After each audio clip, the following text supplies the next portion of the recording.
Les jeunes face à la politique. La vraie générosité envers l'avenir consiste à donner tout au présent. Le monde entier a besoin des jeunes. La RDC en particulier espère sur la jeunesse. Les vieux sont en train de partir et c'est la jeunesse qui est cette armée fatale que la RDC va utiliser pour redorer son emblème. Mesdames et messieurs, bonjour et bienvenue dans cette émission où nous avons parlé des jeunes avec M. Joe Kapenda. Il est jeune, ambitieux, écrivain et aussi politique. Nous avons échangé sur cette thématique qui est la jeunesse face à la politique, à qui j'ai dit bonjour et bienvenue. Bonjour, monsieur Anissé, en tout cas, c'est un plaisir pour moi. Vous allez très bien? Ça va très bien. Je suis très ravi de vous recevoir dans notre émission après tant de reports et aujourd'hui nous sommes là pour réaliser notre émission. Sentez-vous à l'aise et soyez les bienvenus. Merci beaucoup, c'est un plaisir pour moi aussi. Pourquoi cravate rouge? La cravate rouge, pour moi, c'est le symbole de la rigueur, la discipline, mais également la détermination. La détermination. C'est un signe de pouvoir. Ah, waouh, voilà. Joe Kapenda. La politique chez vous, une passion ou une profession? Pour moi, je dirais la politique, pour moi, c'est une passion. Déjà, parler de la profession, c'est... La profession, pour moi, c'est... J'exerce la profession d'avocat. Oui. Pour moi, la politique, c'est une passion. C'est une passion. Pourquoi maintenant? N'est-ce pas tôt? Parce que nous voyons aujourd'hui la politique, ce sont les papas, ce sont les mamans qui veulent s'engager. Mais vous, vous êtes jeune. Pourquoi maintenant? N'est-ce pas tôt? Tôt, moi, je trouve qu'il n'y a pas un âge déterminant pour faire la politique. Oui. Il suffit d'avoir une vision, Oui. mais également une conviction. Oui. Pour moi, je ne dirais pas que c'est tôt. Oui. Je dirais que c'est le moment, en tout cas pour moi, de me présenter, de me faire connaître. Oui. C'est comme je l'ai dit tantôt, la politique, pour moi, c'est une passion. Et quand vous commencez à cultiver la passion de la politique, Oui. vous allez comprendre que plus votre conviction, vous avez votre conviction, Oui. et partant de votre conviction, Oui. il n'y aura pas un âge spécifique pour vous dire qu'il faut vous lancer en politique. Donc, ça vient de soi, c'est quelque chose qui est inné. Maintenant, comment est-ce que vous faites face à ces papas qui vous entourent dans votre parti? Donc, vous allez comprendre qu'il y a un conflit générationnel. Oui. Ça ne commence pas aujourd'hui, c'est depuis très longtemps. Oui. Et dans un parti politique, Oui. il n'y a pas que les jeunes, il y a aussi Oui. les vieux. Pour se démarquer, c'est au travers de ton travail que tu fais dans les partis politiques. Ça va te donner du poids, mais également ça va te donner du respect. Je ne vais pas m'imposer, mais j'essaie aussi de m'imposer d'une façon par rapport à mon travail et mon engagement en tant qu'acteur politique, mais dans mon parti en fait. Étant jeune, les gens qui vous entourent ne vous découragent pas à vous dire que non, laisse, engage dans autre chose. Forcément, ça arrive. Ouais. Donc, il y a les découragements en fait. Ouais. Les gens qui nous entourent et tout, des fois ils se disent que non, la politique c'est dangereux, la politique c'est pour les papas et tout, tu es trop jeune et c'est trop tôt et tout. Moi, de par ma conviction, de par ma passion, c'est quelque chose que j'aime, c'est quelque chose que j'aspire. Donc malgré ce que les gens peuvent dire, moi je fonce en tout cas. Comment vous percevez la politique congolaise en général ou le Laba en particulier? La politique congolaise en général, et le Labès en particulier, moi je vais dire aujourd'hui, il y a les jeunes qui ont compris que l'avenir de ces pays est entre nos mains en fait. Et ils s'engagent beaucoup plus en politique pour changer les choses, apporter leurs connaissances.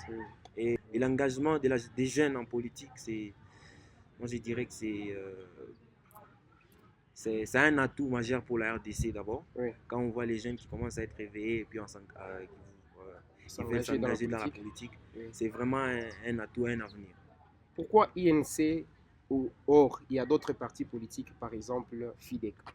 Bon, INC, c'est un choix personnel, oui. Un choix que j'avais pris parce qu'il y avait beaucoup de partis politiques. Oui. Avant de s'engager dans un parti politique, j'ai essayé de sonder par rapport à la vision que j'ai, oui. Par rapport à mes convictions personnelles. J'ai jugé bon que INC c'était un parti politique fiable pour moi, okay. Et partant de la vision que j'ai toujours eue pour la politique et pour le changement de la RDC. Donc INC c'est un choix de cœur, okay. Pas une imposition. Et si aujourd'hui INC n'arrive pas à occuper des bons postes dans les gouvernements, vous allez changer? Je ne vais pas changer parce que nous on ne fait pas la politique d'opportunisme. Oui. Donc comme je l'ai dit, déjà il y a un exemple. J'ai échoué aux élections 2023. Oui. Je n'ai pas changé de parti politique pour dire que non, j'ai échoué dans l'INC, je pourrais peut-être aller dans un autre parti politique où je peux facilement réussir. Non. C'est-à-dire, lorsque vous avez la conviction et la détermination, c'est à quoi vous cherchez, les obstacles peuvent venir. Ce n'est pas forcément pour la première fois lorsque vous présentez aux élections forcément que vous allez réussir. Non. Donc, pour moi, je dirais, malgré tout, d'abord partant de la définition du parti politique, c'est un groupe d'individus professant la même idéologie qui cherchent à conquérir les pouvoirs et les conserver le plus longtemps que possible. INC, en tant que parti politique, son rôle ou son devoir, sa détermination, c'est de chercher le pouvoir. Et qui doit chercher le pouvoir? C'est nous qui sommes dans l'INC. Et lorsque le moment va venir, lorsqu'on aura les pouvoirs, on va les conserver le plus longtemps possible avec nos idées que nous avons. Donc pour moi, la politique, ce n'est pas une opportunité de sauter de parti en parti. Donc ça n'honore pas et ça ne nous donne pas en fait le respect. Vaut mieux rester. Mais aujourd'hui, les jeunes veulent aller là où il y a l'argent. C'est ça aussi. Est-ce qu'il y a essayé l'argent? Mais également, il faudrait savoir la mission confiée aux jeunes dans les partis politiques.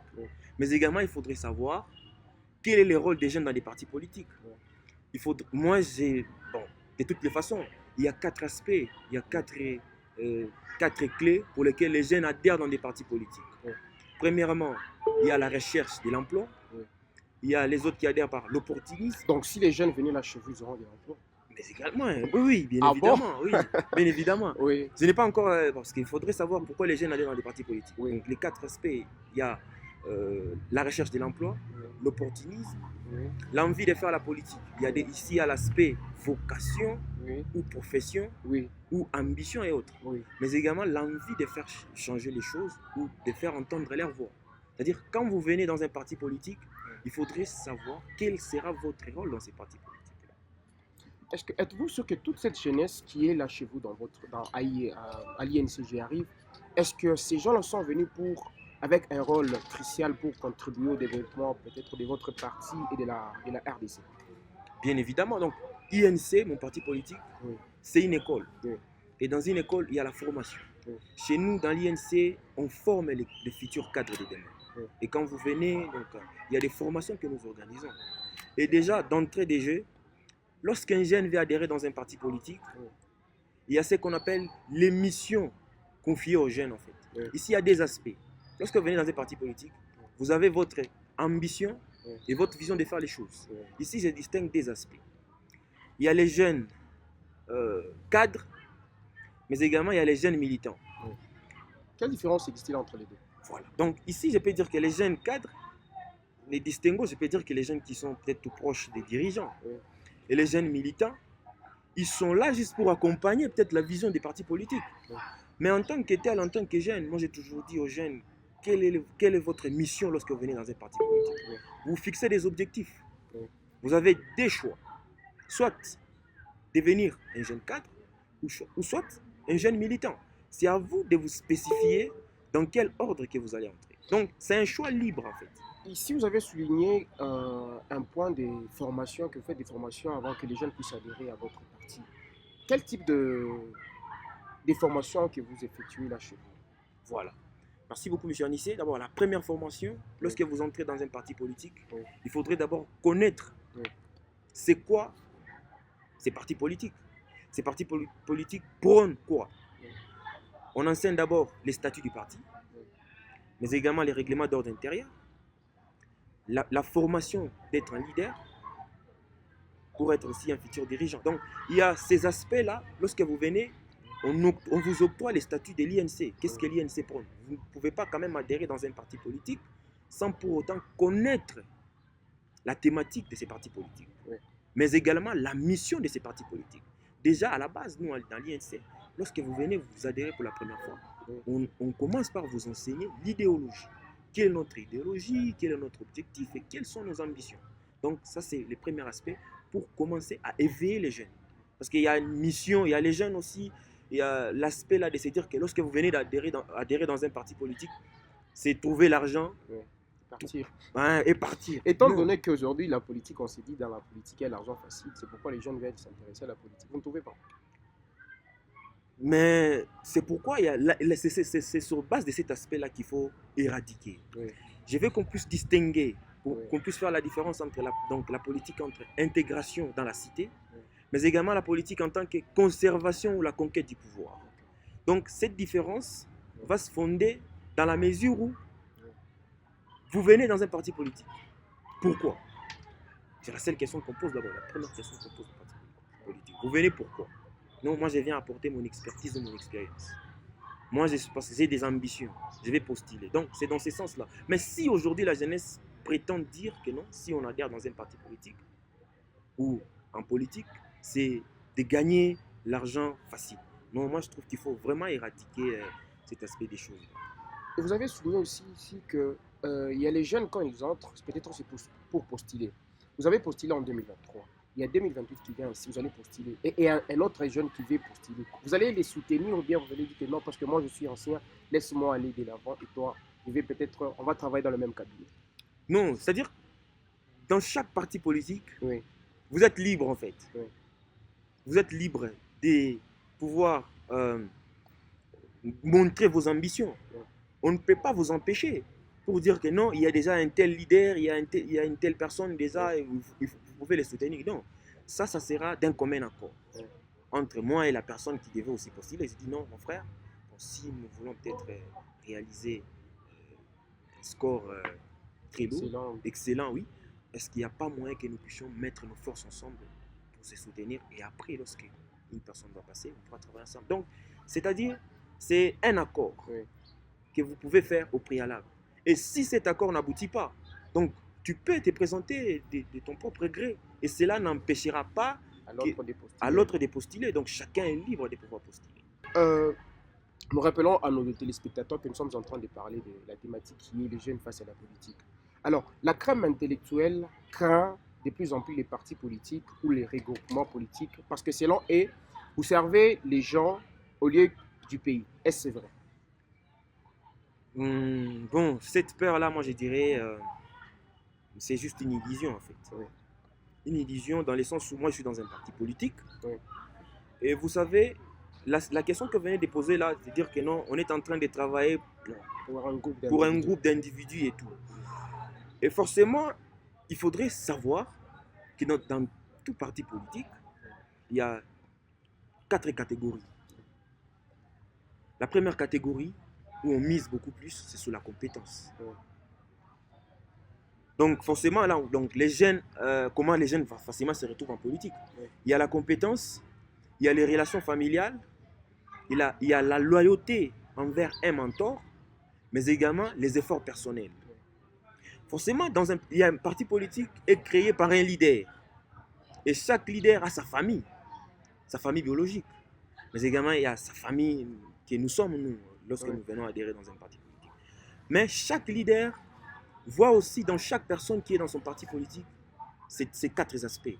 La compétence, il y a les relations familiales que je mets de côté, il y a la loyauté envers un mentor.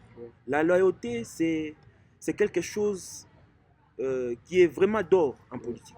Forcément, si on veut aller sur la compétence, moi je suis dans l'INC. Forcément, l'INC c'est un parti politique qui est général en fait, partout en RDC. On peut voir en moi une compétence. Forcément, je ne suis pas de la famille de Vital Kamerhe.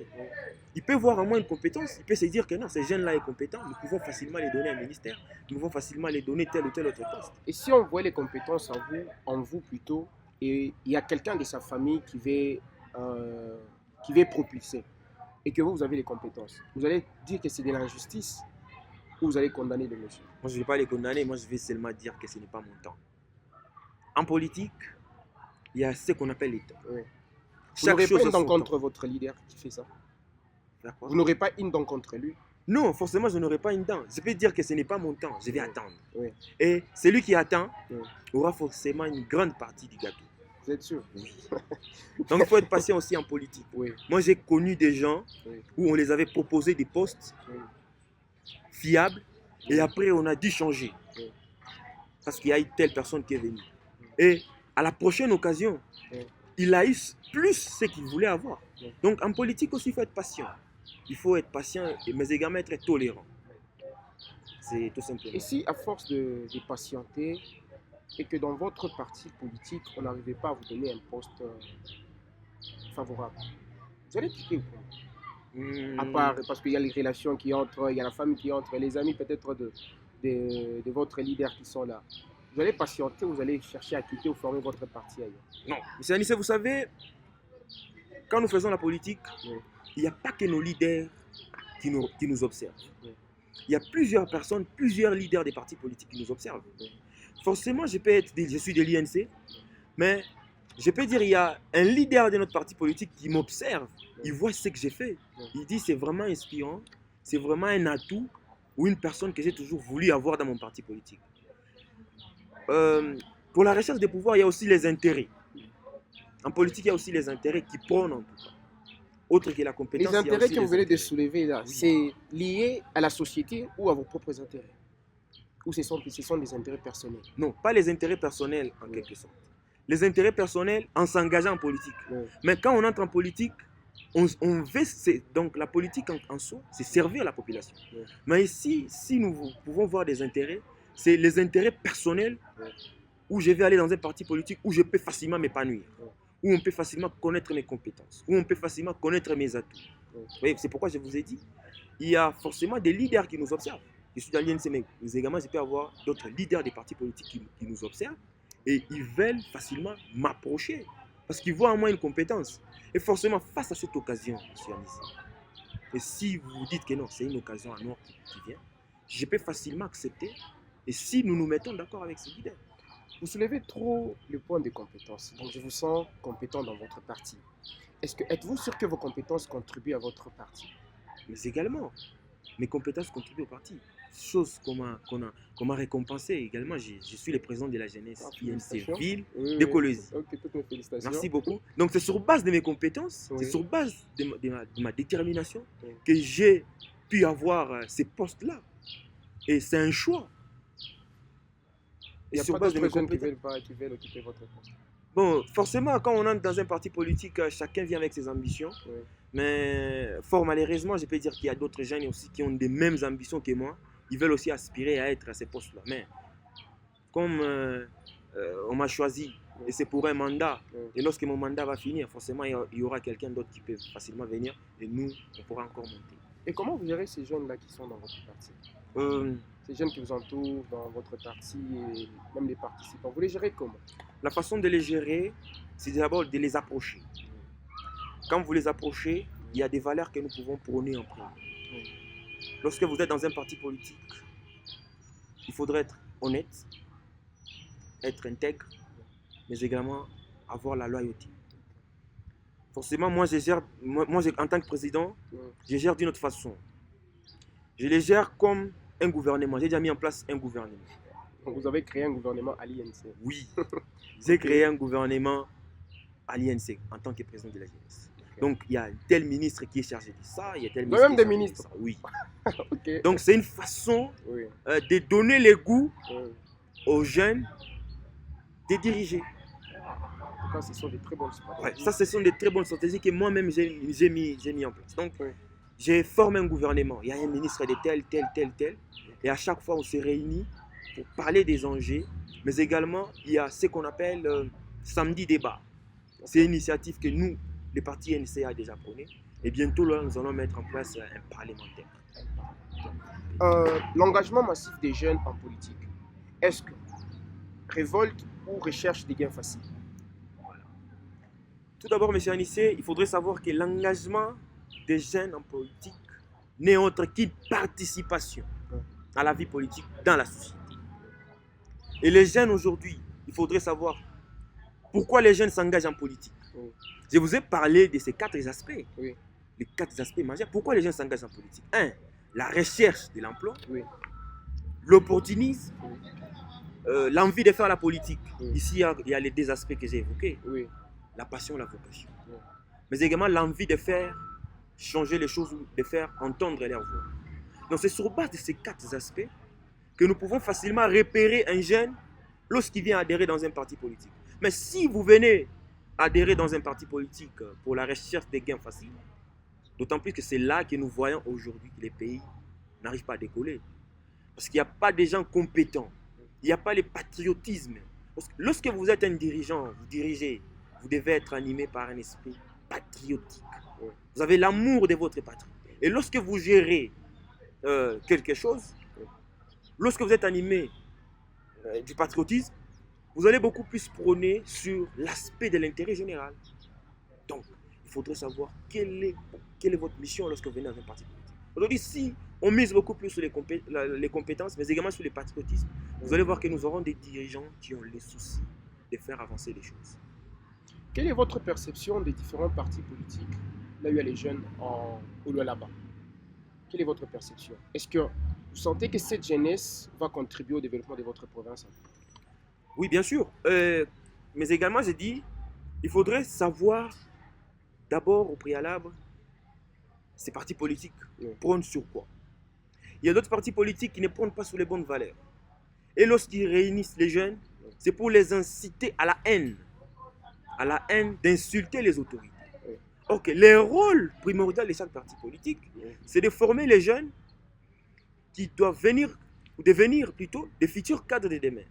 Et la perception des partis politiques, il faudrait que chaque parti politique puisse créer une structure d'école, une école de formation, une école d'élite, où on pourra former les jeunes cadres de demain partant des aspects de la gestion.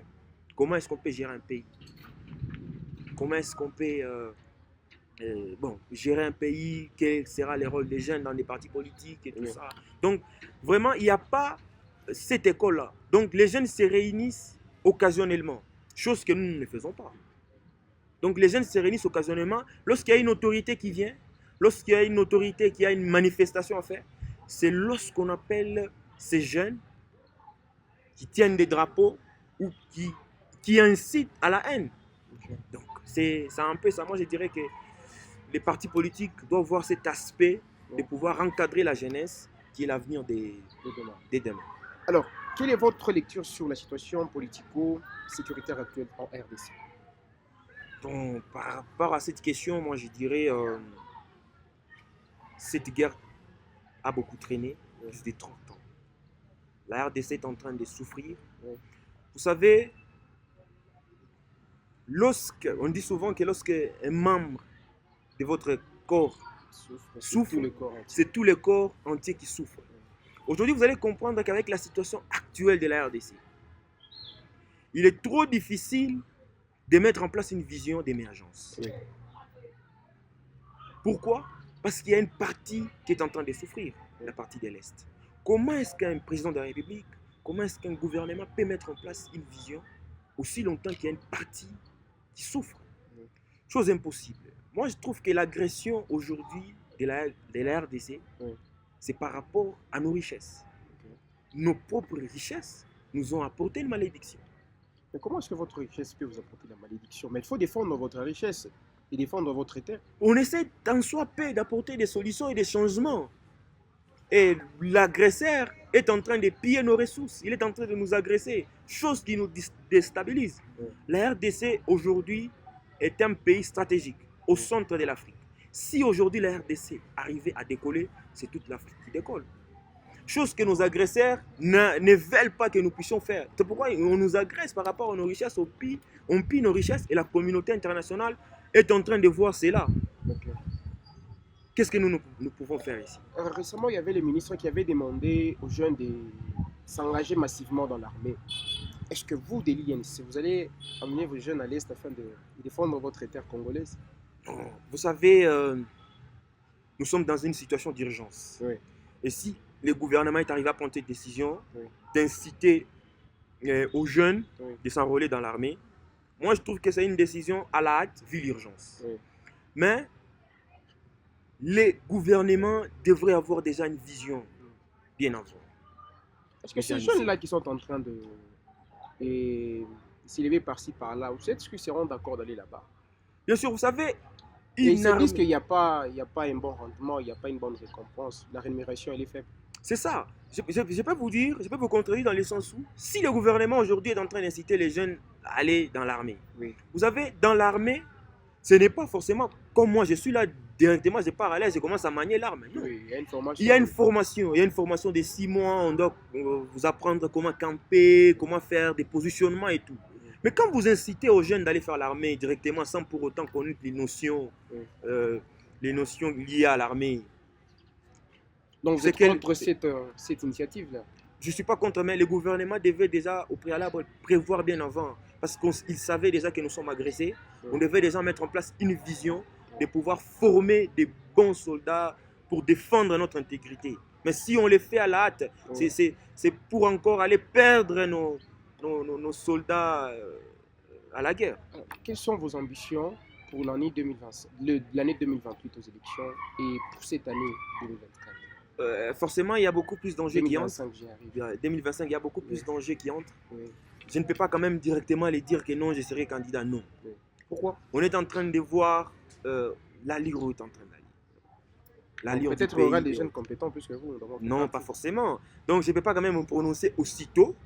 Mais il faut se prononcer, déjà commencer à faire tous les manœuvres afin de... Non, on ne peut pas quand même se prononcer aussitôt, aussi longtemps que nous sommes dans l'illusion, nous sommes agressés. D'abord, on ne sait pas si... Bon, l'agression, c'est à l'Est, ici, c'est le là-bas. Non, malgré ça, nous sommes tous dans la configuration de la République démocratique du Congo. Oui. Et donc, je ne peux pas quand même me prononcer. Donc, les ambitions pour cette année 2025, c'est de continuer toujours à éveiller la conscience de la jeunesse. Oui. Par des conférences. Oui. Mais également, je suis écrivain, comme vous l'avez dit. J'ai publié un livre, Un nouveau Congo intègre. Forcément, je ne vais pas m'arrêter par là. Il y a d'autres livres qui vont encore venir. Pour conscientiser cette jeunesse à prendre la responsabilité, mais également la relève de ces pays. Comme la RDC, les pays comptent sur nous. Est-ce que vous êtes sûr que vos œuvres contribuent au développement intellectuel des jeunes ici ou là-bas? Bien évidemment. Ça contribue. Je peux évoquer un aspect de mon livre que j'ai mentionné. Oui. Vous savez, aujourd'hui, il faudrait que nous puissions nous remettre en question, nous remettre en cause. Pourquoi les choses ne marchent pas? Pourquoi les choses n'avancent pas et tout? On décrit par-ci par-là. J'ai essayé d'évoquer l'aspect de l'homme congolais. Vous allez comprendre qu'aujourd'hui, à ces jours, si on arrive à se lamenter, c'est nous-mêmes en fait qui sommes à la base.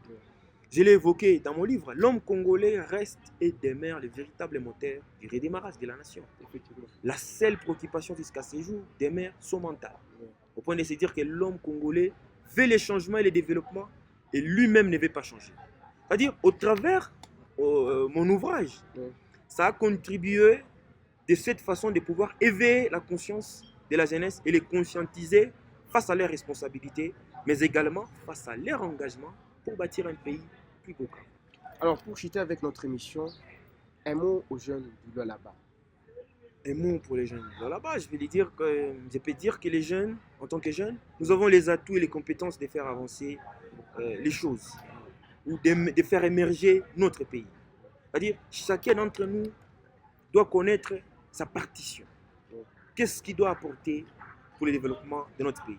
J'ai renchéri en prenant l'adage de John Kennedy, l'ancien président des États-Unis. Il avait dit, ne demandez pas ce que votre pays peut faire pour vous, mais demandez-vous ce que vous pouvez faire pour votre pays. C'est ce qui doit nous animer, nous, en tant que jeunes Lualabé, en tant que jeunes Congolais, d'une manière générale. Aujourd'hui, messieurs et vous allez comprendre que si éveiller les esprits, c'est refuser que demain soit un combat perdu d'avance. Merci beaucoup, monsieur Joe. Alors, chers téléspectateurs, nous voici arrivés à la fin de notre émission. Avant d'abord de chuter avec cette émission, je vais poser une question, monsieur Joe. Et si aujourd'hui on vous nommait avec votre jeunesse, avec votre âge, en tant que gouverneur de la province du Lualaba, qu'est-ce que vous allez faire? Merci, monsieur Anissé. La première vous allez chercher les jeunes dans votre cabinet ou dans votre gouvernement, vous allez laisser seulement lever? Non.